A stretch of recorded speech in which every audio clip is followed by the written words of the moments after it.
மலையகத்தில் நிலவும் சீரற்ற வானிலை மற்றும் மண் சரிவு அபாயம் காரணமாக மக்கள் தமது வீடுகளை விட்டு வெளியேறும் சம்பவங்கள் தொடர்ந்தும் பதிவாகி வருகின்றன.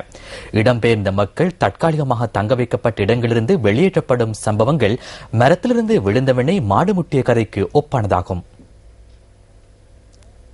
மண் சரிவு அபாயம் காரணமாக பூனாகல கீழ்பிரிவைச் சேர்ந்த 129 குடும்பங்களைச் சேர்ந்த மக்கள் அண்மையில் அவர்களின் வீடுகளிலிருந்து வெளியேற்றப்பட்டனர். இவ்வாறு வெளியேற்றப்பட்டவர்கள் பூனாகல இலக்கம் 2 தமிழ் வித்தியாலயத்திலும் பூனாகல சிவசுப்பிரமணிய கோயிலிலும் தங்க வைக்கப்பட்டுள்ளனர். மண் சரிவு எச்சரிக்கை தளர்த்தப்பட்டதை அடுத்து பூனாகல சிவசுப்பிரமணிய கோவிலில் தற்காலிகமாக தங்கியுள்ள 56 குடும்பங்களைச் சேர்ந்தவர்களை தமது குடியிருப்புகளுக்கு மீள செல்லுமாறு நேற்று கிராம சபை உத்தியோகத்தர் என தன்னை அடையாளப்படுத்திக் கொண்ட ஒருவர் அறிவித்துள்ளதாக மக்கள் குறிப்பிடுகின்றனர்.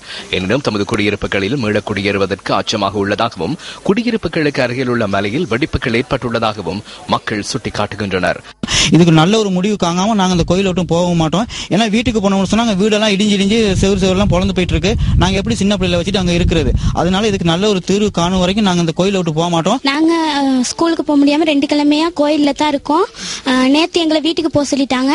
ஆனா வீட்லயும் எங்களால இருக்க முடியல. வீட்லயும் பெரிய பெரிய வெடிப்பு அந்த மாதிரி இருக்கிறதுனால வீட்டுல இருக்க பயமா இருக்கு. அடுத்த மாசம் 17ஆம் தேதி பரீட்சை இருக்கு. என்னால எங்களுக்கு அதுக்கும் ஒன்னும் செய்ய முடியாம இருக்கு, படிக்கவும் முடியாம இருக்கு. நாங்க போய் வீட்டுல இருக்கிறதுக்கு எங்களுக்கு இப்போதைக்கு சரியான பயமா தான் இருக்குது. ஏன்னு கேட்டாக்க எங்களுக்கு அந்த இடத்துல இருக்கிறதுக்கு இப்போ வீடுகள் ஒவ்வொரு வீடுகளையும் பார்த்தா பெரிய பெரிய பாலமாக எல்லாம் வெடிச்சு எல்லாம் இறங்கி போயிட்டு தான் இருக்குது. அதுல போய் எப்படி நாங்க பிள்ளைகளை வச்சுட்டு வாழ்றது? இதுவழி மண் சரிவு அபாயம் ஏற்படும் பட்சத்தில் உடனடியாக பூனாங்கலை தமிழ் மகா வித்தியாலயத்திற்கு செல்லுமாறும் பூனாங்கல கீழ்பிரிவு மக்களுக்கு கிராம சபை உத்தியோகத்தர் என தன்னை அடையாளப்படுத்திக் கொண்ட ஒருவர் அறிவித்ததாகவும் மக்கள் சுட்டிக்காட்டியதாக எமது பிராந்திய செய்தியாளர் கூறினார். இதை நீங்க உங்களுக்கு ஒன்றும் பிரச்சனை இல்லை, நீங்க போயிட்டு வீட்டில் இருக்கிறான்னு சொல்லி நேற்று ஜிஎஸ் சொல்லிட்டு போனாரு.